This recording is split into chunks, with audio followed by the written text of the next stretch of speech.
Hello everybody. Today we're going to switch over from Java to Python as I share with you how to get TensorFlow to work in PyCharm on Windows. Now TensorFlow is a very popular machine learning library and it's really quite strong and exciting. However, getting it to work on Windows, in my experience, has been kind of a pain. Now there are several solutions to the problem. I just wanted to share what I consider to be the easiest one. And all you need is a Python package called Anaconda.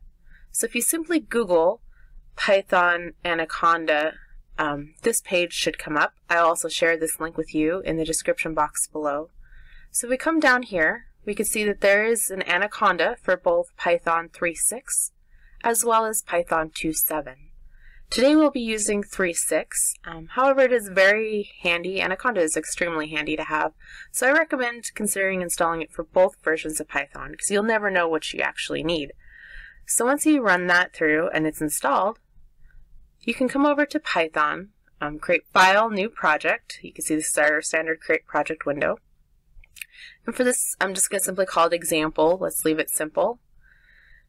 And so down here on the interpreter, this is the interesting part. If you come over here to the right and click on the gear, on the very bottom, you can see Create Conda Environment. So go ahead and click that. Now I already have probably several called TensorFlow, but for this example, I'm just going to call it TensorFlow example. You can name it whatever you want. Now, and it's interesting to note where you put this virtual environment. You can see here, this is Anaconda, where it's installed by default in my example. There's a directory called envs, which is short for environments. And then whatever you name, it's going to create a directory in there. And we'll look at that folder a little bit later. Then for TensorFlow, go ahead and leave Python version 3.5. So go ahead and click OK. We're going to let it create its virtual environment. Now this could take anywhere from a couple seconds to even a couple of minutes, depending on what your machine is feeling like at the moment. And that didn't look to be too bad, so we'll go ahead and let that go.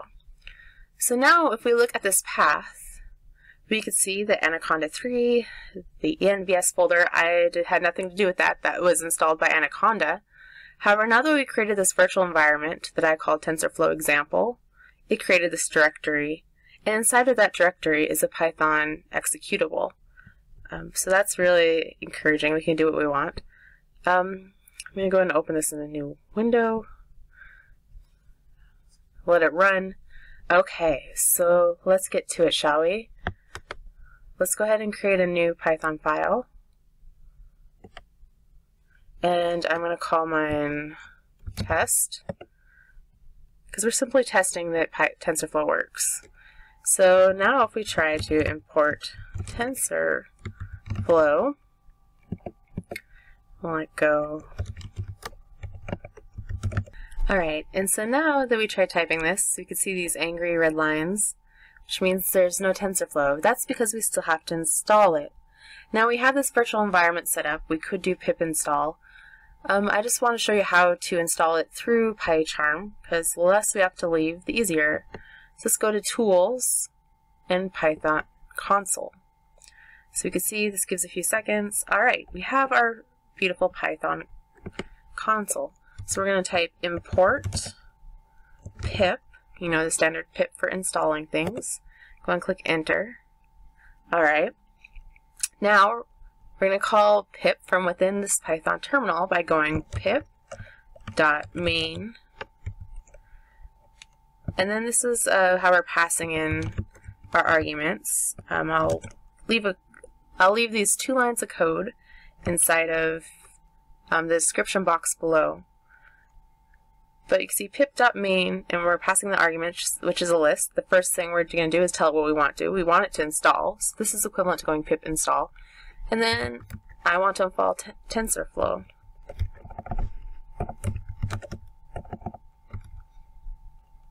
Now, I don't have a GPU on this machine. If you do have a GPU, you probably want to install TensorFlow-gpu. And we'll go ahead and click enter. Now we can see it appears to be downloading it. So once it's done installing, hopefully you see something along the lines of successfully installed these packages plus TensorFlow. So now, if we come back up here, and we're going to force it to rebuild a little bit, we can see there is no longer those angry red lines, so that looks pretty encouraging. In fact, just to test our sanity, let's go ahead and run our test. There, it printed hello world. Alright, awesome. So now let's test that TensorFlow actually is working. And we're going to do that by coming to the download and setup page on TensorFlow, which again you can either Google or I will share with you. And to find the relevant code, we're just going to, you can go Control F for find and type hello, which will take you down to this hello world variant, which prints hello TensorFlow. You can copy this directly, however this will copy the terminal things, which I'm not particularly wanted to. So I'm going to copy from an earlier version, but you should be able to verify this is the same code. So now,